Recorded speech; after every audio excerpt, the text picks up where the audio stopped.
That's right. Greetings, fellow armchair Imagineers. Tiki here. And Blue Dragon 5. And since Weird, the Al Yankovic story kind of took the piss out of biopics, Dragon, we thought that you and I might want to go over some of our favorites and see if they still hold up under the weird scrutiny. Yeah, this isn't a theme month per se, people. I just want to put that out there. We're just doing a series of biopics, but we're not really doing it under any sort of themed banner or month or anything like that. We're just gonna be a little bit more loosey goosey. See how that goes. So of course, the first one that we're starting out with is the Elton John biopic from 2019. Dragon. It's Rocketman. Not to be confused with the 1997 Disney movie. Do you remember the Disney movie? No, but I do know the confusion that exists because of this. I've never watched it, but I do remember the VHS cover with the guy in the inflated spacesuit. Hmm. It's one of those movies I just associate based on a VHS cover. But alas, Dragon. So Rocket Man is a very interesting movie because it's basically it has so many of the same components of Bohemian Rhapsody, including the director, which we'll get to. But it's so much better. But at the same time, Dragon, I'm going to throw this out there as a thesis. We'll get into background once you say your piece on this.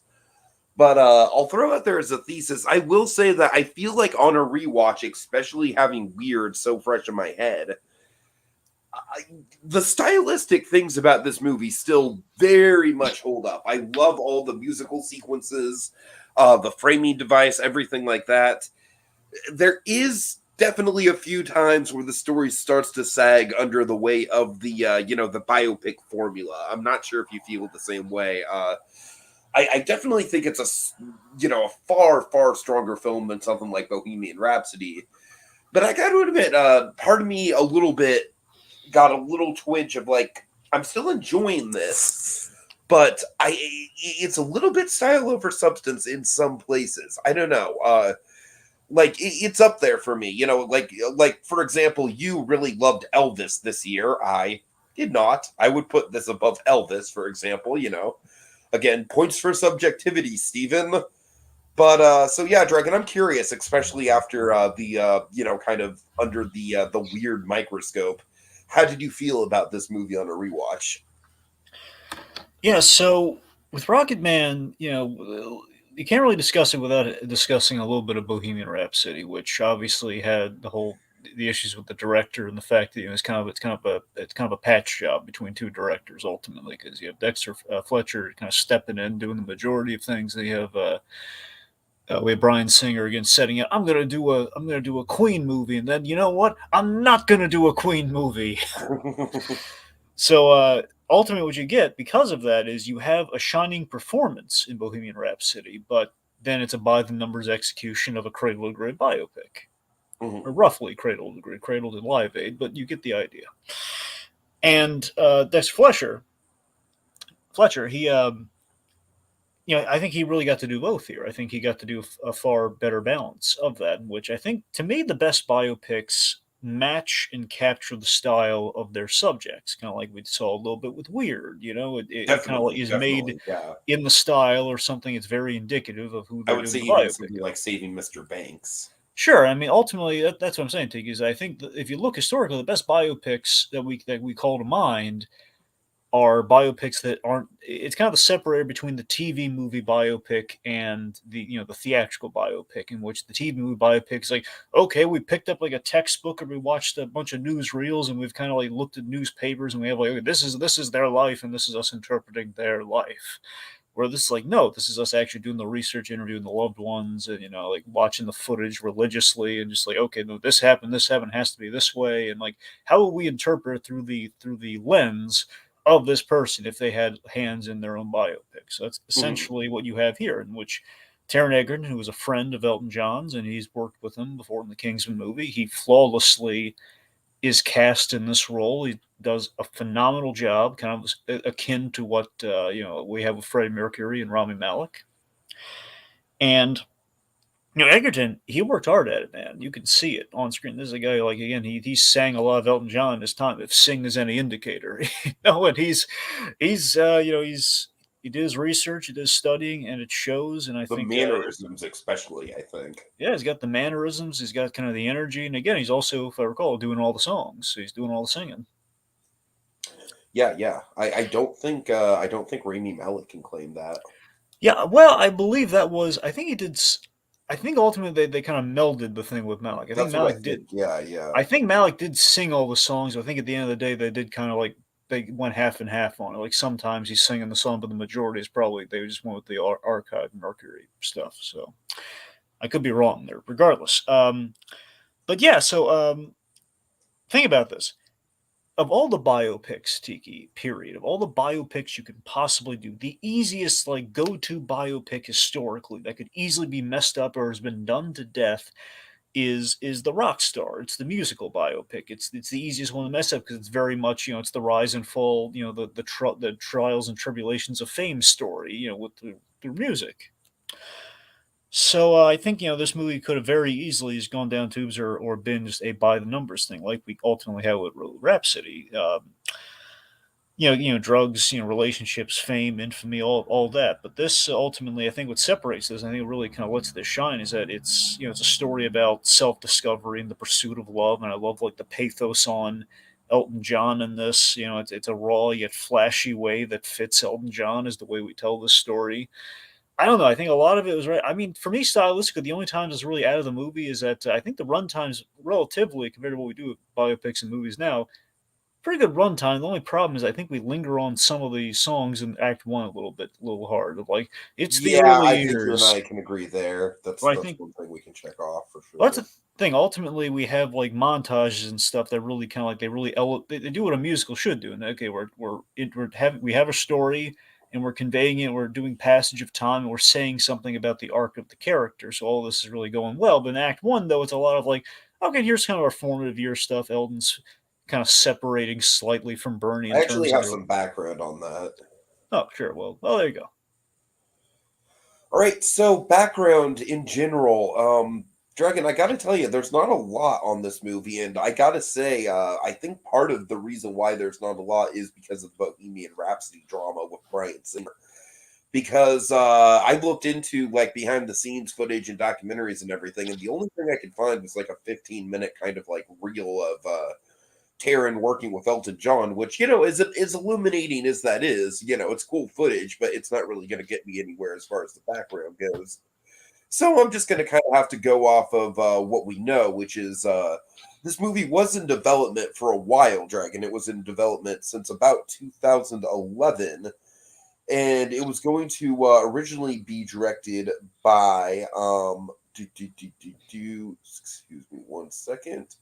It's originally going to be directed by Michael Gracie, and Michael Gracie was the man who would go on to bring us The Greatest Showman. So very much kind of it was a movie that was from the get go kind of steeped in the over the top kind of theatrical vibe.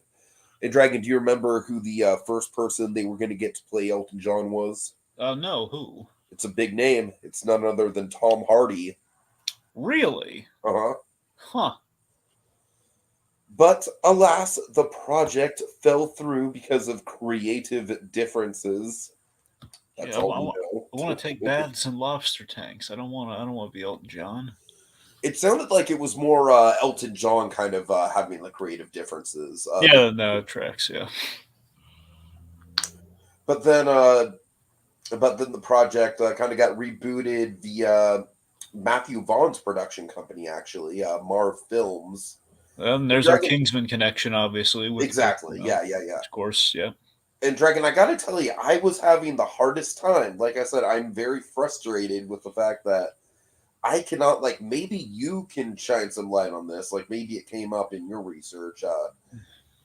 Like, I cannot for the life of me figure out if Dexter Fletcher was, like, in the middle of production on this movie when they hired him for Rhapsody, or if this movie was, like, kind of, like, in pre-production when Rhapsody happened, or what. Like, I'm struggling to get a timeline on that.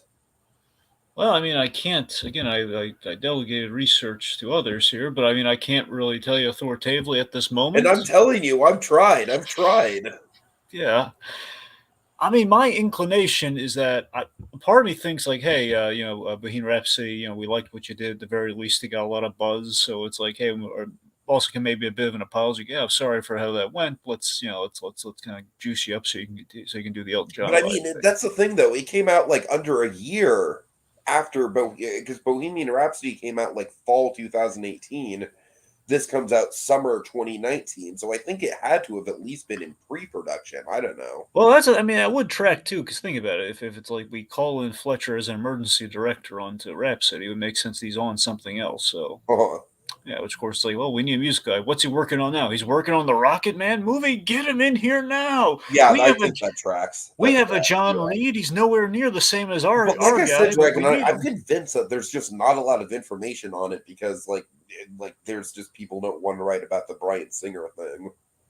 Right. But the one thing I do want to bring up that we were kind of talking about with the pacing is that they did want to focus on kind of like with the Act One, the early upbringing of Elton John, like before he got famous. And unfortunately, Dragon, I feel like that's kind of to the detriment of the film because I feel like either basically what it did is it kind of like they really wanted to kind of have their cake and eat it too, as far as because with the writing process, it was sort of well, most biopics kind of just have they do the one gig and then the gig gets them the fame and yada yada. We kind of saw that with Weird a little bit. They do the gig and happens to be in the crowd. Yeah, it's always the first gig. Yeah. Right, right. But with this movie, Dragon, I do really like what it builds up to with the Troubadour performance. And that really is kind of like that was their goal. It was like Act One was almost a mini movie in its own right, kind of building up to that moment. But I would definitely agree with you that Act One kind of drags getting us there. And I almost kind of feel like maybe if they wanted to do the whole movie, like kind of his Elton John's early days and struggling with his sexuality. I will say, Dragon, one of my least favorite elements that we'll get into is just kind of like I think one of the things that really weighs the movie down is just the very, very, very prototypical family stuff that it's kind of funny because they're wanting to not be like average biopics, but I feel like in Act One they're kind of like dragging their feet through the territory of average biopics, and it's frustrating. But the last note to hit on, of course, Dragon, and the thing that the film is known for is that they wanted the film to have a Broadway style jukebox musical vibe. They were inspired, ironically enough, by the works of Baz Luhrmann with Moulin Rouge. That was a big kind of doing theatrical interpretations of rock music. And of course, Baz Luhrmann would go on to direct Elvis, which I'm sure kind of had a little bit of inspiration from this movie. So, Circle of Life and yada Hollywood and all that. All right. Yeah. Okay, so yeah, Dragon. Let's start at the framing device because I think that's the thing that we really should be looking at the most deeply when it comes to all these films. Well, of course, with any biopic, traditionally there is a framing device, unless it's like full on like a real cradle to grave story, in which is like, okay, well, we have usually a way of like talking about certain things or keying in on a certain event.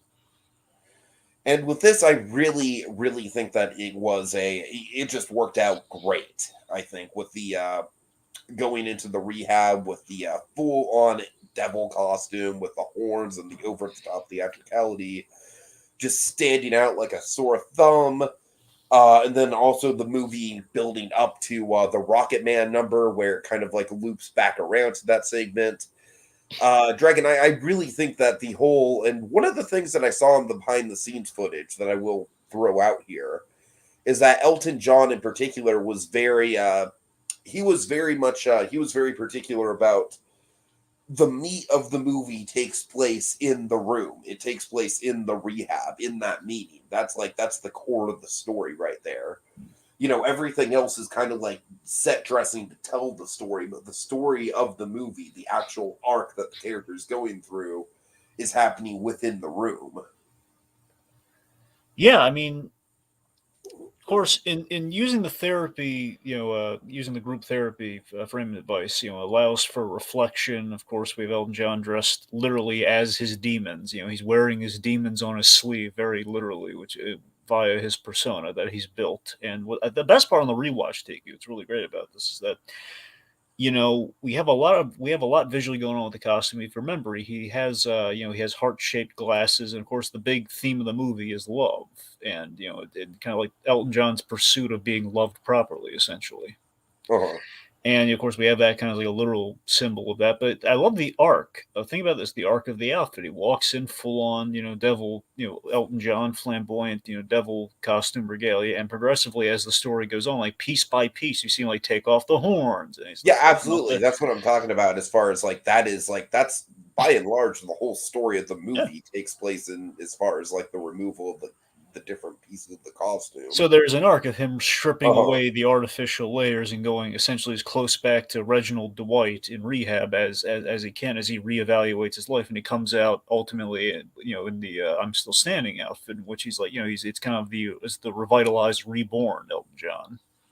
Yeah, right, right. Yeah, so it's a good arc within our framing. Does works wonders. So I think the best thing that this movie does, I love the transitions and I love the musical number transitions especially. So the first song that we get to with the kid in the suburbs and the kid like let's talk about the kid for a second just as far as like the framing device goes because he really is a Now this big is something. visual component. Go ahead. Now I'm sure this is something they were inspired by. I can't prove it, but again, obviously by the time they work on this, Beyond the Sea with Kevin Spacey, and that's the big passion project he did at Bobby Darin. It's a great movie. The framing device in that essentially is Bobby Darin and his inner child. So it's I gotta wonder. I mean, sometimes you could always say, well, it's always about looking back to the inner child and everything. But by that same token, I mean, it being a musical like it is, and him having a duet kind of with his No, younger that's self. the That's thing, Dragon. I think that every time this movie goes fantastical, it's where the movie works. Yeah, and I'm thinking that is that might be a Beyond the Sea reference, at least inspired by Beyond the Sea, because it did that so well in that movie when he's like doing the duet with his younger Uh, self. I don't know. I don't know. It's my little headcanon, regardless. Yeah. So, but yeah, no, the kid is a great device, and how we're building to again the therapy, the big kind of therapy payoff in which he hugs his inner child, essentially self acceptance at its finest. so yeah, we get the bitches back. Mhm. The first song that gets us back into the 1950s Britain. Dragon, I love the musical numbers here. I think they go hard on them. Yeah, but then of course we have like kind of the abrupt cutout of the mother shows up, and again Uh, we know who's back. It's the mother. okay, so I got to tell you, man, the mother is basically this movie's equivalent to Weird's father, as far as like, just man, they really just hammer home just the like, oh, I don't support you. I really don't. Now, You're now, just a disappointment. Your okay. father never actually wanted to have kids. Now, something to now. You left this out of your. I believe you left this out of your background. Now, again, I can only find out some of this to a degree, but it seems that I can't tell you how on the money the parents were, but I know essentially in terms of fact checking with this movie, the only thing they really kind of messed with for the sake of artistic liberties and telling the story predominantly was just the year in which songs came out. So we kind of took the leap. Like, okay, just for the Oh no, sake that's of our yeah, that's absolutely Dragon. I'm not doubting that it didn't happen and that his mother was. I'm just saying the movie is I don't know. It goes hard with it, but in a way that we've seen before. You know what I I mean? mean, that said, Tiki, I gotta be honest, and I don't know if this is to the movie's help or detriment, but I sure liked it. I love how all of that does feed into again the theme of Elton John's kind of pursuit of love here, and particularly I think the scene of the film for me, at least Taron Egerton's performance, is, and it's kind of a trifecta of like the worst, seemingly at least in the context of our biopic, like the worst day of Elton John's life, it Mhm. seems, where basically he has to confront his parents about his sexuality, but they just don't care. And it's like kind of it's kind of the saddest thing. It's a trifecta of three terrible things happen. He goes to his very distant father, who left him and started a family that he does care about, and like the thing with the records too. The father like never touch my records, all Oh my stern and god, distant right? father, and then it's like, hey, could you sign these records? Not to me though, guy at work. And then, of course, the phone booth. That's the MV. That's the Oscar scene for Taron Egerton, as far as I'm concerned. Where it's just the utter heartbreak on his I face and hate to the say it, quiet. Dragon. It's like like Edgerton. Sorry, he's given it his all. Absolutely, I have nothing bad to say about him throughout the whole movie. I'm just saying the way that the mother's lines are written, it's a little ham-fisted, man. It's a little over the I top. mean, maybe, but again. There's a little bit of armoring there in the sense of, again, it's a little heightened because of what everything else we do in the movie. So it's a question of it. Again, the whole thing is told from therapy. So again, it could be the way he read these lines, and this is like the way this felt to him at the time. And again, it's probably like it probably was a little bit more like kind of tight-lipped English and less like on the nose, but it felt that way to him, perhaps. Yeah, we don't know. Yeah, It's a I little, get you. I it's a get touch you. of unreliable narrator, for all we know. Uh-huh. But even so, I don't know, man. It just feels like that kind of like that was the raw elements of the movie, man. It's her saying like you'd never be loved properly, which is kind of the English way of saying like again like basically condemning the gay lifestyle.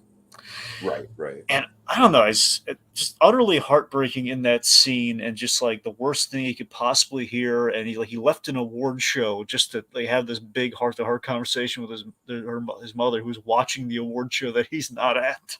And then the trifecta here, he walks out, and his boyfriend that essentially he kind of did this for, he gets abusive with him. He slaps him and he says, "Don't you ever do that to me again." And it's Richard Madden, man. He's always intimidating, that guy. Yeah, I guess that's another thing, Dragon, is that the movie does very much kind of follow the blueprint of the rough childhood and then playing the gigs, and then once he gets famous, some producer gets his hooks into him. Yeah. Like the boyfriend in this movie is essentially Madonna in weird. Well, yeah, but obviously I mean, much more obviously dramatic. Madonna is a lot more over exaggerated, obviously. Well, Richard Madden doesn't quite become a cartel boss, but But I'm just saying, man, it really is kind of just like, I don't know. Again, But Tiki, let me ask you this though: okay, how much of that is just like it's kind of a biopic trope versus just real life rise and fall of fame Dragon. I stories? think that's just the tricky part. Like you kind of hit it over the head with rock and roll. It's like it's hard to do it and not have it feel, because unfortunately, a lot of people in the industry, it's the industry is kind of shit for a reason. It's like it does result in a lot of these kind of stories, unfortunately. And So it's kind of hard to tell, like how much of that's the biopic's fault versus it's real life. I get you. I get you. It is a struggle. Huh. But yeah, James. It's so funny. John Reed here. He apparently there's. I assume it's the same character because the idea this guy's been a producer, so he is in far less of a focus, but he is in the Bohemian Rhapsody biopic. Yes, He's cinematic also, universe, Dragon, cinematic universe. yeah. But yeah, so he's just so irredeemable, And I think the most chilling line in the whole thing to me essentially was when Elton John's got a hat and he's yelling at him. He says like, "I don't care what you do, even if you go on or you don't. I get paid either way. I'll be collecting, even long after you've killed yourself. So I'll be fine. The whole You know what? $87 million You know what? a I year do think industry." that a movie like Love and Mercy, for example, Hmm. is a better example of how to do kind of like the person taking advantage of the other person in a way that does become the center of the story. You know what I mean? Like I feel like my problem here is that I feel like it's competing with other elements of the story. Here's the problem I have with it. The problem I have is that it kind of gets like we have like a big dramatic kind of mic drop moment in which he drops that knowledge on him, which is like Elton John is absolutely utterly trapped, and it bothers me. Like, well, Dragon, where's dare the I say it's almost Doug Walker esque. pretty much? And what bothers me is the fact that we kind of it's a mic drop moment. It's like, oh my god, he is absolutely trapped, and yet no biopic text or anything at the end. Like, how did he get out from under that? How did he deal with that guy? What happened Right, there? right. That's another issue. Yeah. So I think it feels like they gotta rub themselves into a corner. We're like, no, we have to go through the emotional arc, but well, he's kind of trapped though. What are we like financial career wise? What do you? Obviously, I'm you probably look it up, probably what happened, but still, like, I need that in the movie. That was a big moment for that guy, and Dragon, there's they should like have just had him killed off at the end of the movie so they could have avoided all the questions like that. Like the only two, like the last we have of him is when Elton John gets his 2 cents in there saying, "No, you never loved me. That was fake love, man." There was Uh-huh. no big confrontation, but he just disappears after the whole like you selfish prick after he almost killed himself. That's the last we see of him until that end scene. Yeah, I mean, you're right. It would have been helpful to at least have some text at the end to explain that. This is gonna sound really dumb, but it's just kind of like the real like ooh moment. It's when Elton John after he has that blow up with him and he goes outside. This is right before the attempted suicide scene. He man's not even being faithful. John Reed's not even being Right, faithful to him. He's right. like cheating on him with like the staff and the help. It's like, come on, man. So again, I feel like the John Reed stuff, like I don't know, it feels like it's competing stylistically with the bigger, broader musical elements of the movie. Do you feel that way, Dragon? I mean, again, it's a conflict that may have been more part of the story, but we don't know that because we took him out of the equation before the resolution of that problem. Right. So that because of that, I don't think I have enough information to really kind of give you a full on answer there because I mean it's a fixture of the story. Again, it's the thing that kind of like steers Elton John away from kind of the safety net, and that's what kind of gets him into almost the Elvis thing with Colonel Tom Parker, essentially, where he's just being like he's being put on stage even after a near suicide. But again, we don't really have like the follow through that the Elvis movie Again, has, for something that example. something that Weird very much mirrors. Sure, and it does, and that's what I'm saying. Like we don't quite have that even to look at Elvis. So Elvis, we do have a follow through for what happens with that, and this we do not. Right. Yeah, Um, can I just want to shout out really quick my favorite scene in the movie. Saturday Night's All Right for Fighting. that was a great montage for like okay, so he goes from being a kid to being kind of the Elton John, the man about town. Yeah, I don't know. There's just something very visceral about like how well choreographed everything is there. Like from him, like he goes out of the bar into the carnival. We have the time skip in the carnival. We have everyone riding the rides and then dancing in the streets, dancing in the middle of the carnival, and then it even continues, it even goes further and further into the town. I mean, it's just a rollicking musical number. Dragon is someone who's just in general kind of a nerd for choreography and stuff like that. It's just a treat. Yeah, everything breaks apart like I said. I think there are some oneers there. I don't know if the whole thing's in a oneer. I don't Uh know. I don't, but it's impressive. So let's see. I mean, honestly, again, for me, Act One is just more so like the song that really took me out. I can't recall the song per se, but like after their first gig, they go to like this house party, and then Elton John's like, "And there goes my buddy Bernie," and basically he's just kind of like we're kind of lingering on. That's the linger that really bothers me. It's like a lot of I don't know. We have just these foreign moments. We're kind of like just lingering on things perhaps more than we should compare to the pacing of the musical numbers, like Saturday Night, for example. Where it's like everything's going really smoothly and we're conveying a lot. Where I don't know. It's like that. no, And I like hear you. I feel like the movie could have conveyed a lot more if it would have stuck more to the structure of kind of like having it be more traditionally in that musical kind of fixture, almost kind of having it be wall to wall songs. yeah.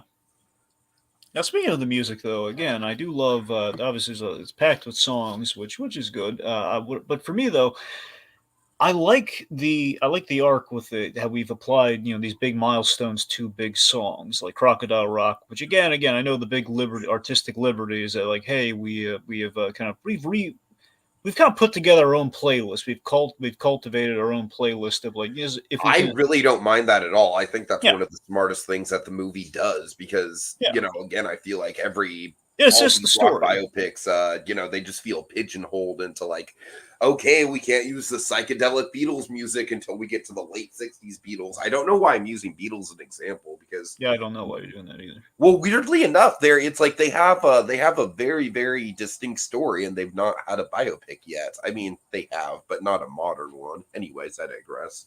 All right.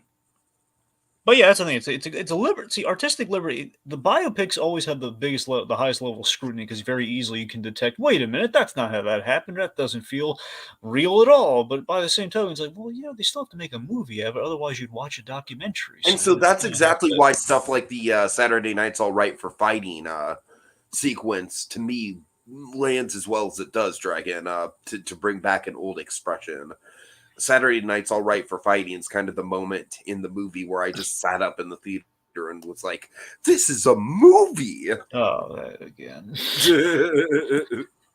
No, but I mean, It's a movie. I just mean the idea of like attaching. It's like the Guardians of the Galaxy logic, where we're attaching things that have meaningful correlations to, like, okay, so Crocodile Rock, obviously a big feel good crowd please and so on. What if we started big with Elton John? Because especially if he's telling the story, he's going to remember that being a big moment. This is a huge moment for him. He floats for the first time. Essentially, he's addicted to the drug of love and acceptance and fame, which again is not the actual drugs he's addicted to yet. It's like floating on top of the air, as you can see before you, folks. Uh-huh.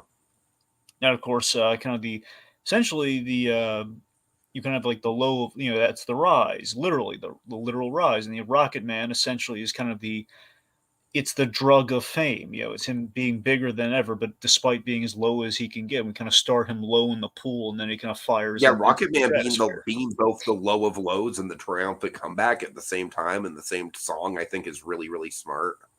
Yeah, and then of course the ultimate, like, kind of the rehab song, basically the operatic kind of rehabilitation. It's it's Goodbye Yellow Brick Road, which is perfect. Uh-huh. And of course, the recovery and rebirth. That's I'm Still Standing. So yeah, that's what I'm saying. Like those, just one, like those four songs in themselves are just like rather flawless in how they convey our story. Yeah, and I think Dragon, I think we're pretty much touching on the thing that you and I kind of agree with is the stuff that is in between the big musical numbers. None of it is bad, absolutely not. Especially with Taron Egerton's performance, he But very there is much. a slowness. Yeah, definitely, definitely. There is kind of like and honestly, I think part of it is just because the musical numbers in themselves, like they almost kind of works to the movie's detriment in a weird way because it's like once the musical numbers slow down, you're kind of just like, well, when are we going to get to the next musical number? But that's the thing. The stuff that's built around the musical numbers that gets us there is rather good. Like again, I think the big scene in the movie, literally the thing that leads to the namesake of the movie, Rocket Man, his suicide at the pool, his low point, is very powerful. It's the fact that he's after he's lost Isn't it everything and funny he's got how the high points of these movies are always pools? huh. We should keep track of that, Dragon. Honestly, What's the other pool you're thinking of? well, weird. Yeah. Oh, yeah. You're right. Yeah. And then Huh. honestly, I definitely think there's it's not like the high point of the movie, but The Social Network also has a memorable pool scene.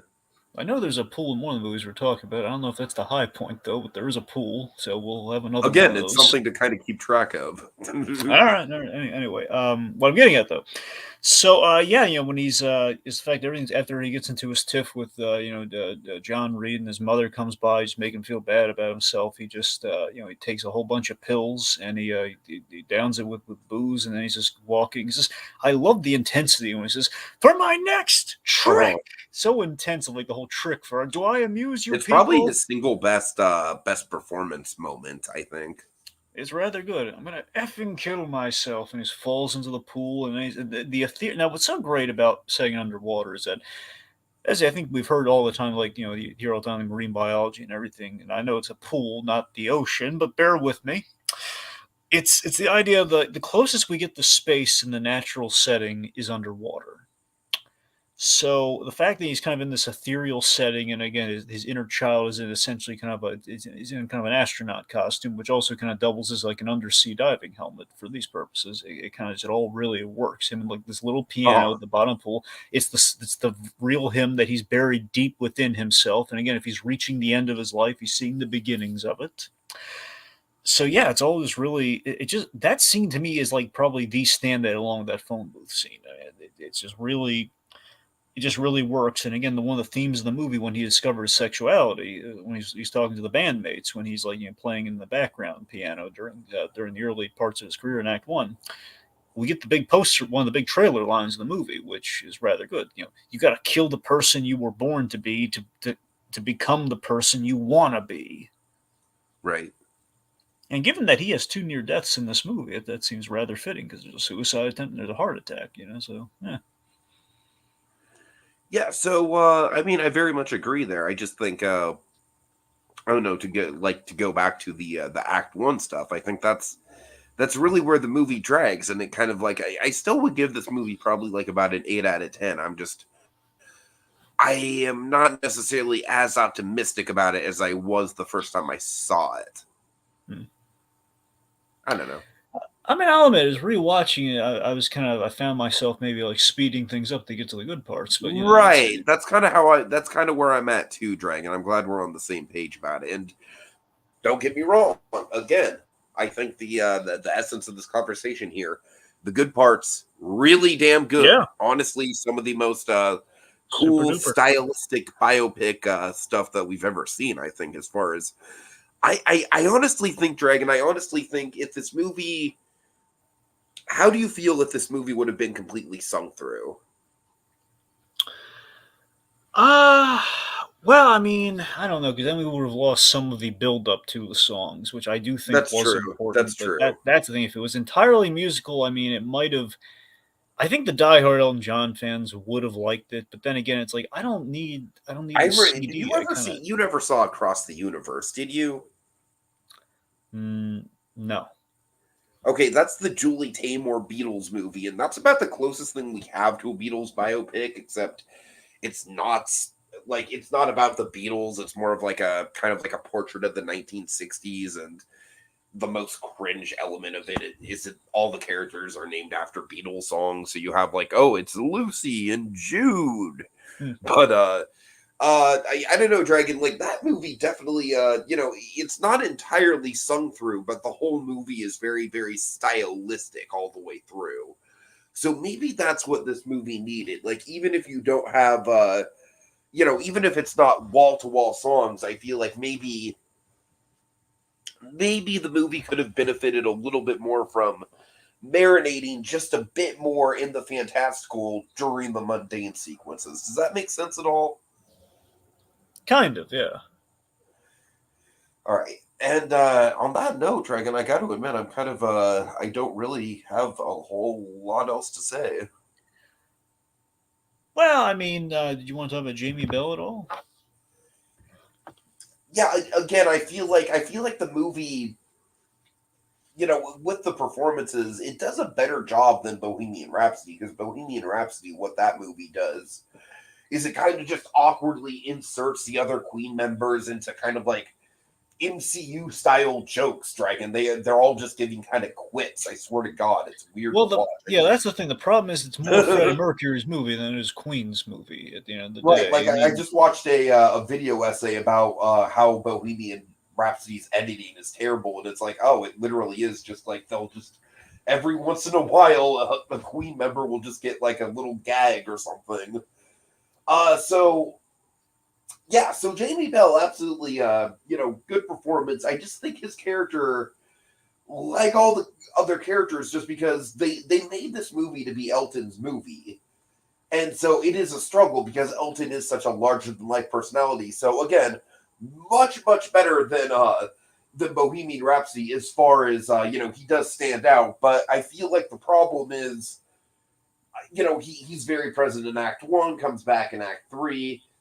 Not it's just one of those things where the character wasn't in the guy's life for a number of years. So how do you write around that?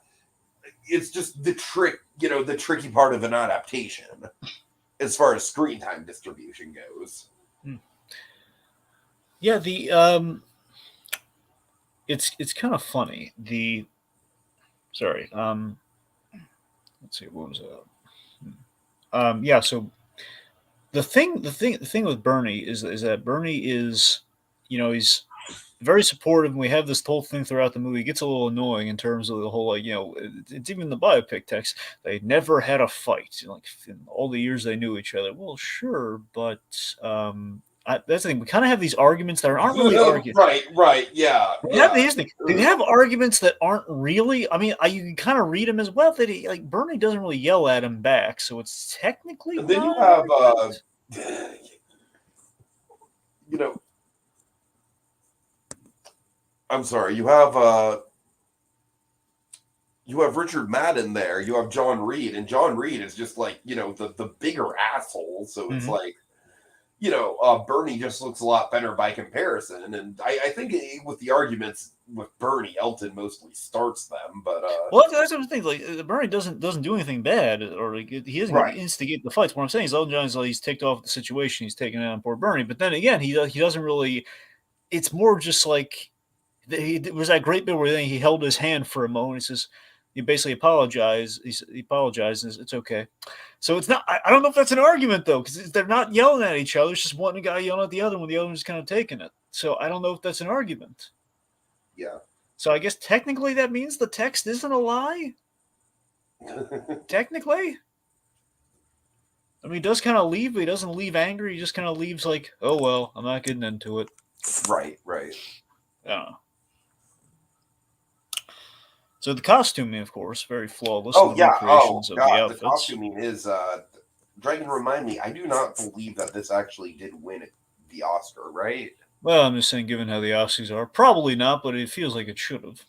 It really should have. I mean, I just think, first of all, Elton John's career just, it's kind of like a treasure trove in itself. It's kind of, just a free ticket to kind of go nuts in the costume department, but they really used it to their benefit with telling the story. I mean, we already kind of went on about the devil costume and the deconstruction, but Dragon, besides the devil costume, what were maybe a couple of your favorite standouts? Well, let's see. Obviously, I think a high point for him. I think probably the most tasteful costume that Elton John has was the Dodger Stadium. He's wearing like a I really sequence. like the Dodger Stadium one too. I like that it's tasteful and yet it is very, very flashy and in his style. It's literally flashy. It's sequence. Yeah. And of course, he I does the also thing where he like walks up on giant the piano. mohawk. Sure, what? The giant mohawk. Yeah, the giant. I'm wearing the tallest headdress ever made. Of course, when he goes in there, he puts on like the big smile, and he's doing kind of that thing later on. I need to look up and see if this movie did not win Best Costume. I need to see what movie did. I apologize. Go ahead. Because if this movie didn't win Best Costume, they don't know. I have no idea what they're thinking. The Oscars, like, really? Look at this! But it's Elton John's wardrobe. It doesn't matter. They recreated it. All right, I'm looking into it. Anyway, so you have that. Of course, I love the shoes. I love how. I love the early construction of Elton John's wardrobe. Like we see here, like his big debut, he's wearing something that's a little indicative of Rocketman because he's wearing like Dragon, sleeves. it wasn't even fucking nominated. Yeah, that's honestly, that's what I thought. I thought it wasn't even nominated, but I didn't want to say. The only thing that was nominated was original song. Yeah, that's so wow. This movie, I forgot just how much this movie just completely got hosed by the Oscars. See, at the very least, it needed to be nominated for costumes. Honestly, well, I mean, at the very least, Edgerton. Like, how can you not? Oh, okay. You know what, Dragon? I'm like 2019 was a strong year, but all right. Anyways. Point being, so even with the early building blocks of the costume, I like he's wearing all stars, kind of indicative of the Rocketman future. He's wearing something really suspendery, and he has like the big shoes. So that's really working nicely. And of course, it shows you the humble beginnings of like this kind of broad '80s looking fashion to ultimately, where he's going to go. So there's only one other thing I really think we should talk about, unless you have anything else, Tiki. Yeah. What? So again, the big kind of group therapy, with as he kind of imagines all the figures in his life here, and again, kind of the arc about, kind of like the seeking love and everything. We kind of hit all the beats again, like his grandmother. His grandmother was very supportive, very kind lady. Kind of said, "Let's get him piano lessons." Mm-hmm. The kind of the forgiveness lesson with his mother, which again, I love how Egerton's really just delivering in these moments, and it's real somber, and we're having the music underscored the whole. We need to forgive each other. And his prick of the father, which, by the way, with the love theme with the father, I love it's the idea that me reading into things with the parental situation here, the fact he had just these crap bag awful people raising him. It seems that his father was again the emotionally distanced kind of English father, but he didn't want him in the first place, and he was stuck with him because of the traditional family unit. In terms like, well, I sired a child with this woman I probably had a one night stand with, so I stuck by it until and imagine the guilt in Elton John here, until the kid caught her cheating, which gave him a proper excuse to leave, which he's been looking for years. Right. Oh, that's utterly, utterly terrible. And of course, he's saying, the father says it'd be strange any way you slice it. He'd still be strange. But I gotta tell you, man, this is gonna sound really corny. Egerton has this line that I know we don't represent Elton John singing with Miss Piggy at all in this movie. Which again, a part of me is hoping, oh dear God, if we can usually recreate a clip or do the Forrest Gump thing where we put him in that clip. Dragon, you always think these biopics are gonna you thought Jobs was gonna reference Pixar, and it's like, no, it's not. Yeah.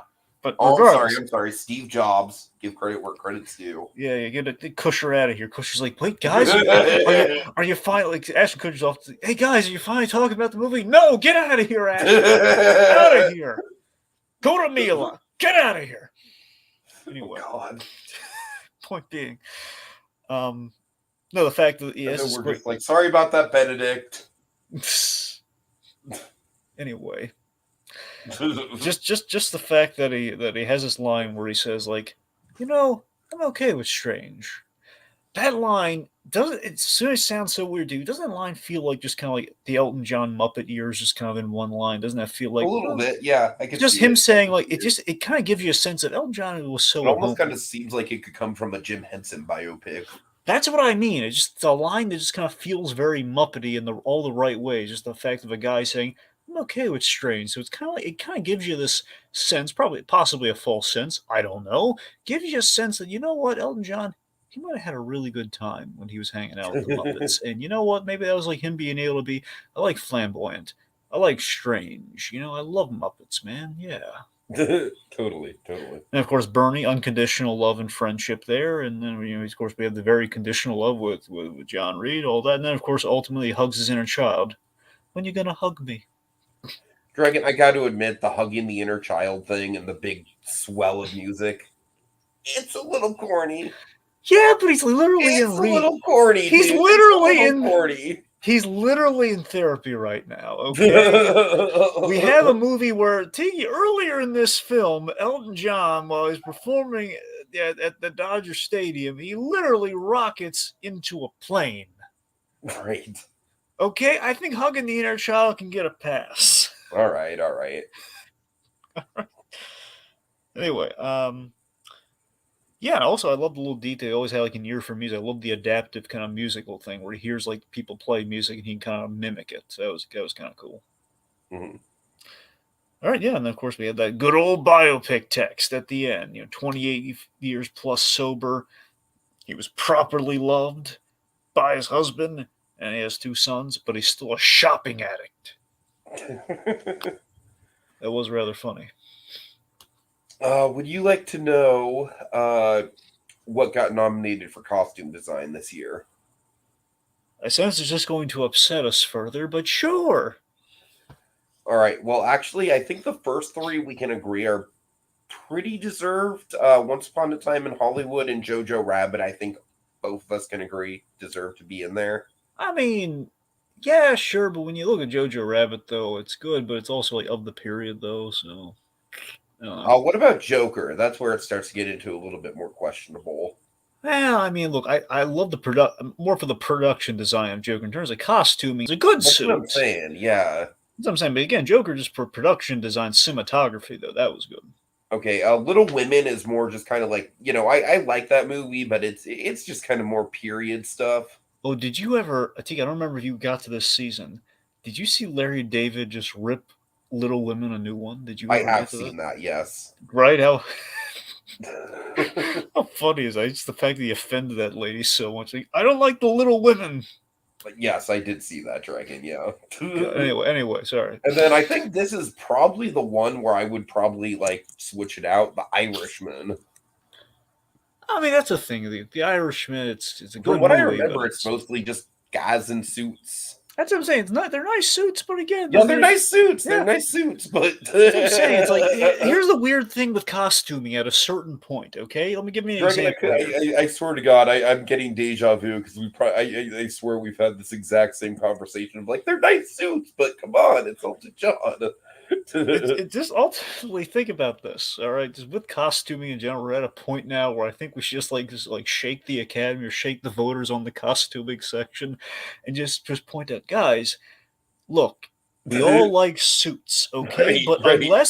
unless we're talking like for example, this is obviously TV is more Emmy territory than it is film, but like look at something like Mad Men or something more Yeah, specifically exactly. like Like Mad Men, sure. That those are some award-worthy suits. Yeah. yeah, but I mean like Mad Men, or for example, look at the Albuquerque verse. The Albuquerque verse, there was a logic Oh, applied. exactly. Yeah, the suits of Yeah, Saul Goodman for well, yeah, well, totally, sure, but I'm saying totally. beyond. I'm saying all the costuming, Tiki. But yes, the suits. I'm Howard just saying Hamlin. No, you're right. You're right. They all have their distinct flair. yeah, Yeah, for Better Call Saul, it's more so suits, but look at Breaking Bad. There's like a color theory applied to the costuming, or sure, Daredevil, for sure. example. There is a color theory applied all over that thing. I do not believe at all that Irishman has color theory involved. See, that's what I'm saying. There's your difference. Where I mean, like those examples, again, more say for TV. There's an actual like theory, and like okay, there's an appreciation and something extra applied to the costume. Where Elton John, obviously, it's a bigger than life and Cap recreated flawlessly. That makes sense. Like at a certain point,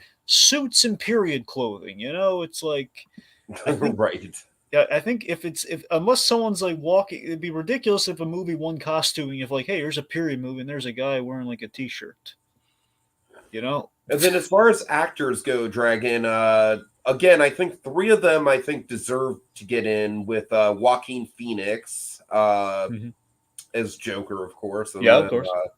Leo DiCaprio in Once Upon a Time in Hollywood, and Yeah. then Adam Driver in Marriage Story. I think all Yeah. three of those were very high caliber performances How that many year. spots are there for the Five. actor?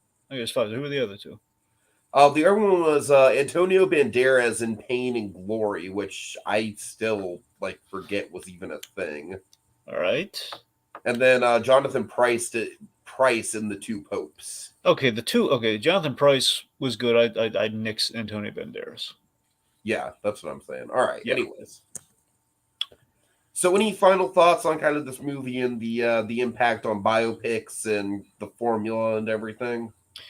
I mean, just look in closing again. I think Rocketman style over substance in the best of ways, but ultimately it does have more of a balance than I think people give it credit for compared to some like on the flip side with like with Bohemian Rhapsody, which is all one performance, but then everything else is just kind of by the numbers. So I think here Oh, it's like it's a little more of a balance, but again, it's like yeah, we are basically we're living for the music. And we're capturing like the flair we're capturing the flair unequivocally of Elton John. It just feels like we're kind of like it hurts the rewatchability ultimately. I think it's kind of the vibe that it we're does. getting It here. It does. hurts Yeah. the rewatchability, but doesn't take away from the good film it was. At the very least, the first time you're watching is rather it's a rather impressive experience. All right. I think I actually have a really good analogy. All right. So Okay. I feel like Bohemian Rhapsody is kind of like the two drab.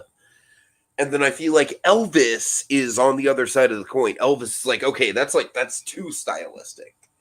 I feel like this movie is almost kind of like the just right. It's kind of like the Goldilocks of biopic stylization. Yeah.